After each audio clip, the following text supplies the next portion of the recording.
Hai semua, selamat datang di channel Baca Saham. Pada video ini, kita akan membahas 5 saham yang dimiliki sultan terkaya di Indonesia. Saham apakah itu dan siapakah sultan itu? Mari kita bahas saja. Tapi seperti biasa, semua saham yang disebutkan bukan rekomendasi dan hanya informasi. Ingat, kerugian kamu tanggung sendiri ya.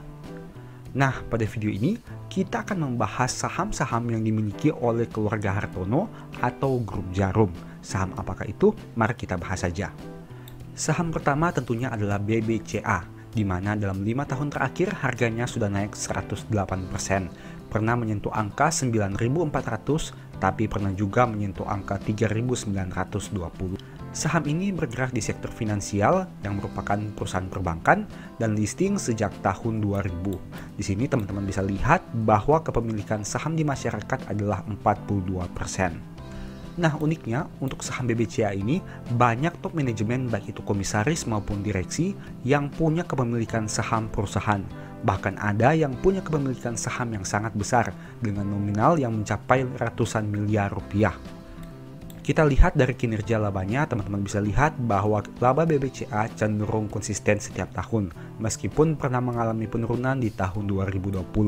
Dan saat video ini dibuat, labanya berjumlah 28,95 triliun rupiah. Untuk aspek dividen tidak terlalu menarik dengan angka yang hanya 0,42% saja. PER-nya juga sudah tinggi dengan angka 26 kali dan PBV 4,8 kali. Dari sisi rasio keuangan, NPM 41% dengan ROE 18%. Ini artinya mereka punya rasio profitabilitas yang sangat baik. Dan untuk DER, karena perusahaan ini adalah perbankan, otomatis DER-nya pasti di atas 100%. Saham kedua yang dimiliki oleh grup Djarum adalah SUPR, di mana dalam 5 tahun terakhir sudah naik 423%. Pernah berada di angka 70 ribuan, tapi pernah juga berada di angka 1200-an.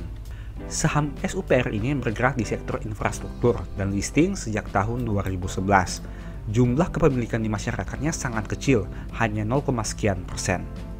Nah, untuk top manajemennya, di sini tidak terlihat adanya kepemilikan saham baik itu komisaris maupun direksi perusahaan ini. Untuk kinerja labanya, teman-teman bisa lihat di sini bahwa pada tahun 2021, perusahaan masih membukukan kerugian, tapi kinerja di tahun 2022 menjadi yang terbesar dalam 4 tahun terakhir, di mana dengan net profit 737 miliar rupiah. Dari aspek dividen, mereka terlihat tidak membagi dividen, dan valuasinya sudah sangat tinggi, di mana dengan PER 39 kali dan PBV 8,8 kali. Artinya dengan harga 34.000 ini, mereka hanya punya modal per lembar sekitar 3.800-an. Bisa teman-teman bayangkan sendiri. Untuk rasio keuangan, ROE 22% dengan NPM 52%, angka yang bisa dikatakan sangat baik. Dan untuk DER-nya juga sudah cukup tinggi karena berada di atas 100%, yang berarti total hutang jauh lebih besar dari modalnya. Saham ketiga adalah saham yang belum lama ini listing di Bursa Efek Indonesia, yaitu BELI, di mana dalam 3 bulan terakhir masih turun 2%. Sempat menyentuh angka tertinggi di 476, tapi sempat juga turun hingga ke angka 456. Saham ini tentunya bergerak di bidang teknologi dan listing pada tahun 2022 dengan kepemilikan di masyarakat sebanyak 14,86%. Jika teman-teman lihat di sini, ada komisaris atau direksi perusahaan yang punya kepemilikan saham perusahaan dengan nominal yang bisa dikatakan cukup besar. Nah, sayangnya dari historical laba dalam 4 tahun terakhir mereka masih membukukan kerugian tanpa pernah profit satu kali pun. Dan saat video ini dibuat, mereka masih membukukan kerugian sebanyak 1 triliun rupiah. Dari sisi dividen, mereka belum membagi dividen dan PER-nya pasti minus karena belum membukukan laba. Untuk PBV-nya sendiri sudah tinggi dengan angka 6,6 kali. Di mana dengan modal per lembar Rp69, mereka menjual harga sahamnya di angka 460. Untuk rasio keuangannya juga tentu akan minus karena masih mencatat kerugian, dan untuk rasio DER-nya sendiri sudah cukup tinggi karena hampir menyentuh 100%. Saham berikutnya adalah TOWR, di mana dalam 5 tahun terakhir sudah naik 34%. Sempat berada di angka 1625, tapi sempat juga ada di angka 454. Saham ini bergerak di sektor infrastruktur dan listing sejak tahun 2010 dengan kepemilikan saham di masyarakat sebanyak 37%. Untuk top manajemen perusahaan, ada komisaris atau direksi yang punya kepemilikan saham perusahaan ini, dan ini tentunya bisa dijadikan pertimbangan yang positif saat melakukan analisa. Berikutnya dari historical laba, teman-teman bisa lihat bahwa saham TOWR ini punya laba yang konsisten tumbuh setiap tahun, setidaknya sejak tahun 2019 hingga 2022. Dan saat video ini dibuat, mereka membukukan profit sebanyak 2,5 triliun rupiah. Untuk dividen tidak menarik dengan angka 0,51%, sedangkan dari valuasi PER-nya 17 kali dengan PBV 4,3 kali, di mana bisa dikatakan cukup tinggi karena dengan modal 272, saham ini dijual dengan harga 1.170. Untuk rasio keuangannya, ROE 24% dengan NPM 31%, angka yang bisa dikatakan sangat baik. Tapi dari sisi DER sudah sangat tinggi, di mana perbandingan hutang dan modal perusahaan 362%. Artinya hutangnya 3,62 kali lipat lebih banyak daripada modalnya. Saham berikutnya adalah RANC, di mana dalam 5 tahun terakhir sudah naik 163%.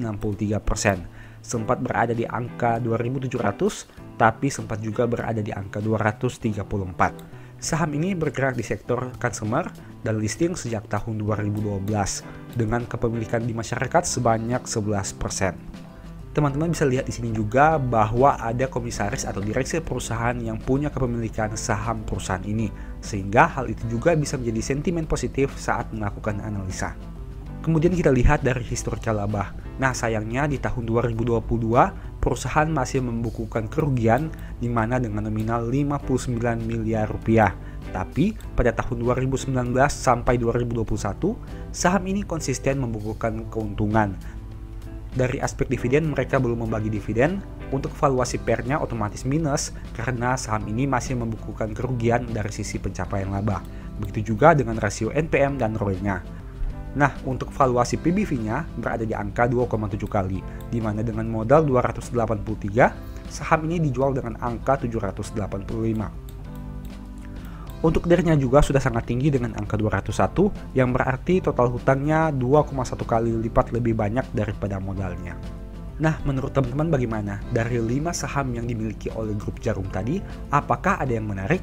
Mungkin yang teman-teman tahu kebanyakan adalah BBCA, tapi apakah saham selain BBCA ada yang bisa dipertimbangkan untuk dianalisa lebih lanjut?